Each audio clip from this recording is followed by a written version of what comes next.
ओम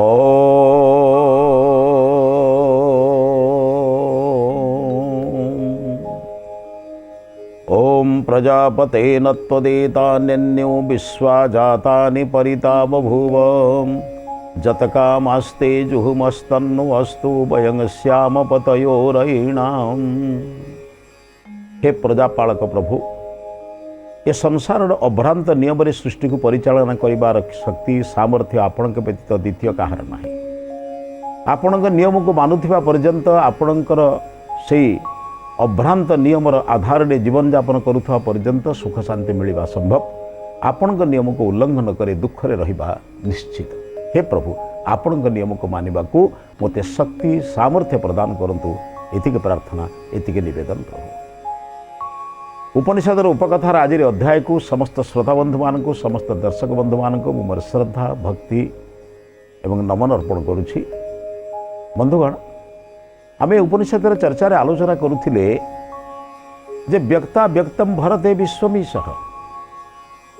समग्र विश्व को परिचालना करुथिबा परमात्मा, ये सारा संसार सृष्टि को परिचालना करुथिबा स्रष्टा, से व्यक्ता व्यक्त क्षर अक्षर परिचालना करुछ। संसार रे जहाँ किछि आमे देखुछु ये सत्य नुहे, कारण आपण गोटे सेकेंड भितर जहाँ परिवर्तन होउची, ये परिवर्तन जगत्याम जगत आमे ईश्वर परिषद आलोचना कला बेले आलोचना करू से कथा विशेष भाव आलोचना करथिले। जगत्याम जगत ये गतिशील जगत, जगत माने गतिशील, गतिशील जगत भितर जे होउचंती स्थिर सत्य को प्रकाश करिछन। से गतिशील जगतर स्थिर सत्य प्रदान करता परमेश्वर ही प्रकृत सत्य, आउ सब परिवर्तनशील। तीन जिनस अनादि अनंत, आत्मा परमात्मा प्रकृति। ये तीन जिनस अनादि अनंत व्यतीत सबु संसार जेते अच्छी तार परिवर्तन होउची। सेदिपाई शास्त्र में कह दी प्रकार सत्य। आपण जो माने वैदिक विचार रे संध्या करती, वेदर आधार रे संध्या करती, से संध्या मंत्र अघमर्षण सूक्त अच्छी। से अघमर्षण सूक्त कह जाए ऋतम च सत्यम च अभिद्धा तपसोद्य जायत ततो रात्रि अजायत तत समुद्र। ऋतम च सत्यम च अभिद्धा तपसोद्य जायत, परमात्मा तपस्या ऋतौ सत्य सृष्टि हेले। ऋत क्या कहते, सत्य क्या कहते, जहाँ स्थिर अभ्रांत अपरिवर्तनीय ताकू कहते ऋत, जहाँ परिवर्तनीय किंतु सत्य ताकू कहुए सत्य। यथा सूर्य को केंद्र करी ग्रह बुलिबा, अमावास्या परे पूर्णिमा हवा, वर्षा ऋतु पर ग्रीष्म ऋतु पर वर्षा ऋतु आसवा, वर्षा ऋतुर पूर्वर ग्रीष्म ऋतु रहिबा। ये जो अभ्रांत नियम, ये भ्रांति नहीं। कहीं जने कहि परिबो नाही जे मु बालक थिली, वर्तमान ये परिवर्तन ये नुहे, अपरिवर्तित। मु आत्मा, मु शरीर नुहे, शरीर परिवर्तित। ये कहूँ ऋत। सत्य कौन? परिवर्तित। मु बालक थिली, युवक थिली, वृद्ध हेली, बयस बढ़िला, शरीर सहज कमिगला, मृत्यु लाभ कली। आज जहाँ को बालक देखुं से दिन युवक हम, वृद्ध हम, ये सब सत्य किंतु परिवर्तित। परिवर्तित सत्य अपरिवर्तित सत्य को यथार्थ भाव में न बुझा पर्यंत आमे केबे प्रकृत भाव में रहस्य को बुझी पारिबा नाही। सेदिपई कहिले व्यक्ता व्यक्तम भरते, व्यक्ता व्यक्तम भरते विश्वमीश। समग्र विश्व ब्रह्मांडर कर्ता परमात्मा यही जो क्षर अक्षर व्यक्त अव्यक्त को चिंतन कर स्थिर सत्य और अस्थिर सत्य। गोटे सत्य हूँ स्थिर सत्य, जो सत्यर केबे परिवर्तन हुए ना। आ गोटे हूँ अस्थिर सत्य, जो सत्य परिवर्तन हेले भी सत्य। मुझे आपन कहली वृद्ध बालक थिला, युवक थिला, वृद्ध होइचंती, बालकटी युवक हम, वृद्ध हम, कि सबुगुड़िक सत्य। ये क्षर अक्षर विनाश अविनाशी एवं व्यक्त अव्यक्त एक बुझी ना, से व्यक्त पदार्थ भितर मोहित हेनी, एते अत्यंत आसक्त हेनी। से चिंतन करिवो मोर कौन दरकार, मोर सत्य दरकार ना स्थिर दरकार। सेतिपई से जीवन को आलस्यपूर्ण करनी, भोग विलास पूर्ण करनी। जानी मालिक जगिची, मालिकर केबे दृष्टिभंगी एपट सेपट जाए। जानी आज्ञा जो ईश्वर सर्वव्यापक सर्वशक्तिमान सर्वांतर्यामी, सी आपण ताको कुआडे छाड़िकी जीवे। आपण भावुଛନ୍ତି ईश्वर देखुना बोली, ईश्वर चारिआडे देखुଛନ୍ତି। आप जानते मंत्र यजुर्वेद अच्छी एसोह देव प्रदिशो सर्वा पूर्वोह जात सौगर्भे अंत शैव जात स जनिष्यमाण प्रत्यम जनम तिष्ठति सर्वतोमुख परमात्मा चारिआडू आमको देखुଛନ୍ତି कोउठी लुचेई पाप करिव जड़े ऑफिस रे गोटे साहेब भारी कटा थिले सी जते दिन पर्यंत ऑफिस रे थिले रहिबे बा ऑफिस रे जो दिन पर्यंत काम करूथिबे केही गोटे लोक एपट सेपट हेबनी कारण भारी कड़ा लोक टिके एपट सेपट हेले सागे सागे दंड दउथिले सागे सागे क्षमा नाही तांका पाखरे सत्य कि जेमिति क्षमा शब्द तांका पाखरु जेमिति चली जाइछि से साहेब जेतेबेले एभली कड़ा लोक थिले कर्मचारी माने आसिले माने भीतत्रस्त होउथिले आज्ञा से भीतत्रस्त कर्मचारी माने खोजुथिले केतेबेले जदि साहेब टिके बाहरु जाते आमे टिके खुशीबासी करंतु आमे टिके भलरे रहंतु कथा करंतु सौभाग्य दिन आसिला से सौभाग्य रे से माने दिने साहेब कह कले ना विदेश भ्रमण रे मासे जीवा पई तांकर जे थिला माने सहकर्मी तांको तळे जो सहकर्मी तांको दायित्व देई माने अवकाश रे गले आपण माने जानंती आया मनुष्य जेतेबेले अनेक समय रे मनुष्य भीतर गोटे प्रवृत्ति थाए आलस्य कहीं जने शासन कले से भल काम करिवो शासन न कले करिवनी ये मानविक प्रवृत्ति नुहे आज्ञा मानविक प्रवृत्तिर प्रथम लक्षण होउची मते केही देखुचंती ये व्यक्ति मते न देखि पारे किंतु व्यक्ति परिवर्तन रे के गोटे शक्ति देखुची केमिति देखुची सबुआडे देखुची चारिआडे तार आखि सहस्र शीर्षा सहस्राक्ष सहस्रपात सभूमिम सर्वतो श्रुत्वा तेतिष्ठ दशांगुल यजुर्वेद 31 अध्याय पुरुष सूक्त रे कहिले से परमात्मा सहस्र शीर्षा हजार हजार मुंड तांकर हजार हजार आखि से परमात्मा आखिर वर्णना कला बेले चक्र आखि चक्का आखि कह कहीं ना सबू देखुंट आप गोटे गीत शुणुना चक्का आखि सबू देखुची अर्थ परमात्मा सबू देखुंट तुम केते पाप करुच केते पुण्य करुच केते दान करिच केते परधन अपहरण करिच सबू जानिछंती तेणु जो मनीष भावे मते ईश्वर देखुंट बोली से केमिति परिवर्तन हम जितेबले कले भी ठीक भाव में सब काम कर तेणु बंधु केही देखुना भाव नहीं कर्मचारी सिना साहेब चलीगले किंतु साहेबंकर जे कर्मचारी सी सिना देखुना किंतु ईश्वर देखुंट समस्त कर्मचारी भाविले आ साहेब तो ना विदेश गले एवं बुलवा दरकार कहीं कम करूँ आया फाइल कौटी पड़ी घर सफा है ना कार्यालय लोके ठीक रे आसिले यथा समय आसिले यथा समय गले ना जी जा मन को आइला कला जी जा को कहला बेलू तुम कौन जाऊँगी तुम कहीं मत कह ये बड़ विचित्र कथा आज्ञा परस्पर परस्पर भितर परस्पर ठकैया योजना कले किंतु जड़े अत्यंत छोटिया जिनस माड़ीटे कर्मचारी छोटियाटे किंतु तार काम को से नियमित जाहि रखी जमिति प्रातः काल आसूला सेमिति प्रातः काल आसला जमिति घास सफा करूला जमिति वृद्ध जो सुखिला पत्र गुड़ी को नहीं बाहर पकाउला नूतन नूतन वृक्ष सब लगौला जल दौला ता मूल घास उपाड़ूला जो कम से करूला से कम करूला कहीं जो लोक मैंने पचारते कई ना तू कहीं कम करुचु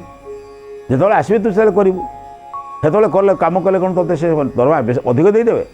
से गोटे कथा कहे कहले भाई काम करिवार शक्ति सामर्थ्य को हरई देला परे आउ काम करि परिबि तो मुझे दीर्घ दिन बसीजी आलस्य परायण होइजिबि जेतेबेले सेही आलस्य परायण भाव में जो जीवन यापन करूथी हठात जो कम करने मत कहुब मुझे कम करि तो से कौन करी मालिक को ठकेवाई लोक देखाणिया काम करी सीना किंतु प्रकृत काम करें मुझे सबुदिन अभ्यास करूथी जो कम करूथी से कम अभ्यास परिणत करदेवी मोर विश्वास केबे मते मालिक खराब भावियो नहीं कि मु मालिकर मध्य काम जेहेतु अर्थ नौछि तार मध्य केबे दोषावह कार्य करिबि नाही। बहुत लोक ताको थट्टा मजा कले आजिकल समाज रे कौन हुए कि आज्ञा समाज रे कहू नथिबा लोक माने काम भलरे करू नथिबा लोक भल लोक को निंदा करते कहीं नहीं भल लोकटा अच्छी बोली से निंदित होउछन्ति आप जानते गाँव में जो कहे से गाँव में रघुनाथ व्यतीत आउ कई लोक ना सबू तो बदमाश से गोटे लोक भल लोके सहीपर नहीं से कौन करेंगे चेष्टा करेंगे से लोकटा को बदनाम करदे मिछ सत कही बदनाम करदे लोक कहे गाँ गुड़ाक चोरपा भल लगे कहीं जड़े भल लोकर कथा को अनुकरण करनी भल लोकटा को मंद करने केमी चेष्टा करेंगे से कथा को अनुकरण कहार मोर उद्देश्य होची बंधुगण जीवन में भल काम कर प्रवृत्ति समस्त भितर अच्छी किंतु से प्रवृत्ति को से प्रकाश करते ना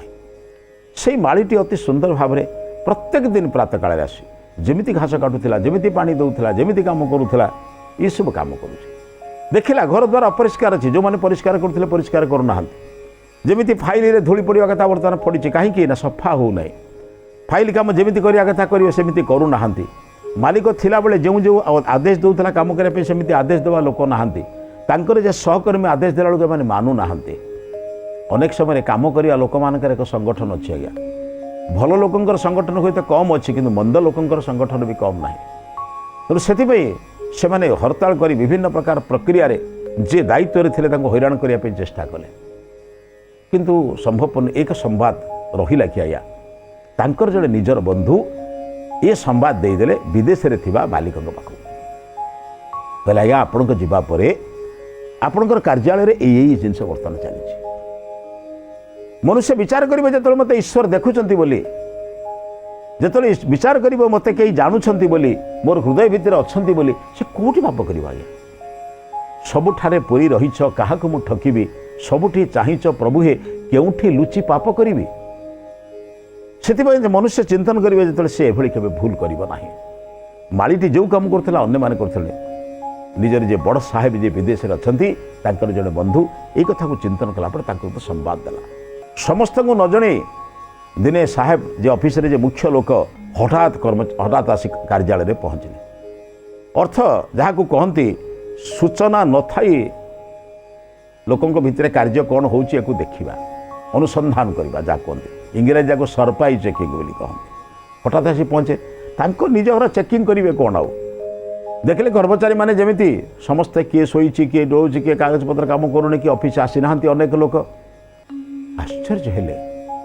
दीर्घ दिन नियम भितर चली आनी लोक मोर गोटे मात्र मासर अनुपस्थित आज मोर कार्यालय केउ अवस्था पड़ी सबुआडे बुलिले देखिले सबुठी अव्यवस्था किंतु गोटे जगार व्यवस्था से व्यवस्था हूँ माली जमीती सुंदर भाव में बगीचा रहा कथा रही बरं जमीती सुंदर हवा कथा ताठर अत्यधिक सुंदर होती बरं के कमी ना सौंदर्य कमी ना सबुठ बड़ कथा जो कार्य करने कथा नियमित से कर चली मालिक आसला न आसला से किसी ना मालिक भितर प्रवेश करते सामना को देखीदे नमस्ते आज्ञा नमस्कार करने जा ये अभ्यास भी ना कारण मत जो कम दिखाई कम करी सेटा ही मोर भगवान काम जे जो कर्म मत दिखाई से कर्म करने अर्थ ही भगवान कर्म करवा ताहा ही भगवान पूजा जो मैंने यही कथा को बुझी से मैंने सब बाहर आटोपर एत व्यस्त विव्रत होते से जानती एगुड़िक हूँ बाहर लोक देखने काम से कौन मिल प्रकृत कर्म करवा हूँ कौन मोर कर्म करवा ताहा ही भगवान पूजा से कर्म कर चली मालिक पाखे ठिया होती जापर से जानी तो मालिक नहांती ना से भाविला कई कर्मचारी जन बाहर ठिया जमी प्रत्येक दिन मत कहती कहीं कम करुच बेसी पैसा तुमको देदेवे ना हन्यान करदे ना से भाभी यही किए कहवाक आसी निरंतर तार कम घास काटा कम कर चली मालिक पचारे कह माली तुमको मुझे ठिया बोली देखा होनी हठात जो मुह बोली देखला तार बड़ साहेब अर्थ जे अनुष्ठान जे हूँ मालिक संभ्रम भाव तत्क्षणात निजर दा जहाँ अस्त्र था तले रखीदे नमस्कार करने को जाऊला बेले उठे कोल को उठे नहीं निजर आलिंगन कर मालिक कहले तुम ठार बहुत कथा मोर शिखबार अच्छे कहले कौन ना अभाव जहाँ प्रभाव से दर्शन रे जहाँ अदर्शन रे से तुम देखिल तुम ठार ये कथा मनुष्य एति चिंतन करता ये व्यक्ता व्यक्ता पर ये जो प्रकृति भितर निजक हजई देवा अपेक्षा हाँ कई नहांती नहीं जावा कई नहांती ठकई दबा अरे कई नहांती केतेबेले तमें अच्छ मु अच्छी प्रकृति अच्छी ईश्वर अच्छा नहांती केमिति जड़े सन्थ कहले कहीं नहांती माने 3 जन अच्छा जे करुच्ची से देखुची पृथ्वी आप तेजवायु ये अच्छा ईश्वर अच्छा देखु ना किए तुम ठार बहुत कथा शिखबार अच्छे तुम्हें अनुपस्थित उपस्थित सामान भाव में कम कर कौन तुम उद्देश्य से कहला आज्ञा आपण मोर मालिक बोली मुझे भाविनी आपण मोर अन्नदाता मु कर्म करुच्ची आपण जेहेतु गोटे अनुष्ठान खोली से कर्मचारी कर्म से अनुष्ठान में कर्म करने द्वारा मत वेतन मिलूँ मुझे मो परिवार चलुँ किंतु मो प्रत्येक काम को ईश्वर काम बोली बुझे मोर माली काम मत आप मुझे काम कला भावे ईश्वर काम करुच्ची जड़े पुरोहित ईश्वर पूजा कला जमी भावी ईश्वर काम करुच्ची ईश्वर किसी आवश्यकता ना आज्ञा ईश्वर सब होती अकाम धीरु अमृत स्वयंभू रसईन तृप्त न कुतश्चनो न किंतु ईश्वरंकर काम कर अर्थ ईश्वर उपासना कला बेले निज भितर उपासना काम सेमती मु मनोयोग दे काम कला बेले मो भितर काम करिवार शक्ति सामर्थ्य सृष्टि कहीं ना जो काम पाई मुझे मनोयोग दे करुच्ची मन को जोग देकी जो मु कार्य करुच्ची से मो भितर गोटे उल्लास सृष्टि हो आनंद सृष्टि हो आनंद को मु ग्रहण कर सारा मु से कर्म कला भावुँ ईश्वर मत देखुं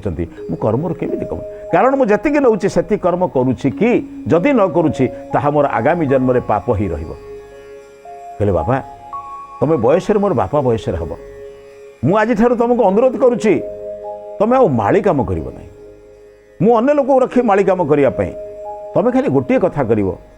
मोर पाखरे बस मोर व्यक्तिगत सहायक नुहे पाखरे बस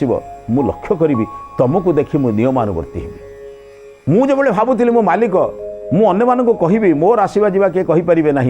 मु समस्त को शासन करी मत कहीं शासन करें ना मु समस्त को आदेश देवी मत कहीं आदेश दे पारे आज तुम कम कर सारापर भाविली मु भी जदि कर्म त्रुटि करुए भगवान मत निश्चित दंड देवे समस्त कर्मचारी मान डाकिले समस्त कर्मचारी मान डाकी कहले कहले तुमरी आगे मौसा जो कार्य करूला तुम देखुल ना कहला हाँ आज्ञा देखुलु कहले मु यही अनुष्ठान सर्वोच्च पुरस्कार यही वर्ष यही मौसा को दबा चिंतन कर किसी आपत्ति अच्छी कि समस्ते नम्र हो तौक मुह कले कहीं कर्म समस्ते त्रुटि कर गोटे साधारण किराणी ठार आरंभ कर ऑफिसर पर्यंत समस्ते समस्त कर्म त्रुटि करुला बेले गोटे चतुर्थ श्रेणी कर्मचारी निजर कर्म को ठीक भाव में ईश्वर कर्म भावी कर तेणु जो वर्षर सर्वोच्च पुरस्कार से मौसा देवाई निष्पत्ति करागला समस्ते निर्विवाद हाँ बोली कहले एवं जो स्वाक्षर खाता थिला जो प्रस्ताव दिया प्रस्ताव खातार समस्ते स्वाक्षर कले कहीं ना सत्य को जानापी प्रकृत ईश्वर मते देखुंट ईश्वर मते जानुंट मुझे ईश्वर मत पृथ्वी रे जो रूप रस शब्द स्पर्श गंधरे कहीं रही शब्द स्पर्श रूप रस गंधर मोहर बाहर को न जावा पर्यंत मुझे सत्यर संधान जानीपारि ना सत्यर संधान केतବେଳେ जानिबी जेतବେଳେ एथिरु उत्तीर्ण हेबी उत उत्तमम अव अधमम उदुत्तमम वरुण पाशमसम अबाधमम बी मध्यमम श्रद्धाय तेणु मत उत्तम को प्राप्ति नहेबी से केमी हम हे बंधु चिंतन करवा आम समस्ते जिते दिन पर्यंत यही भाव में प्रकृत सत्य को आम उपलब्धि करना से दिन पर्यंत सत्य को प्राप्ति करने कष्ट ईश्वर आशीर्वाद पाइबा कष्टकर आसतु बंधु आम जीवन में किए मत देखुच भावने गोटे भावे मुझे कर्ता मत मोर सृष्टिकर्ता परमात्मा मु कर्ता सृष्टिकर्ता परमात्मा मत जानूँ मत देखुं उपस्थित मुझे भूल काम करी ये ज्ञान जो मनुष्य प्रकृति ठारू दूरे रही निश्चित ईश्वर पाखे निजर मनोनिवेश कर मनुष्य जीवन सार्थकता को प्राप्त होगापी प्रयत्न कर विचार सहित आज अध्याय को समाप्त करुच्ची ये अध्याय को समाप्त करने पूर्व आज हितवाणी संपर्क में चिंतन कर मत कई देखुना मत कई जानूना एभली भाविबा द्वारा मन में असत विचार आसे मत ईश्वर देखुंट ईश्वर मत कर्मफल देवे एक भाविले मन में सत्य भावना जागृत हुए आसतु बंधु ईश्वर मत देखुंट ईश्वर मत जानुंट तेणु मु क्या ठकेबी जहाँ को ठकेले ईश्वर दंड देवे ये भावना कले निश्चित मनुष्य मानव जीवन सफल हो विचार सहित आज अध्याय को समाप्त करुच्ची समस्त को नमस्ते।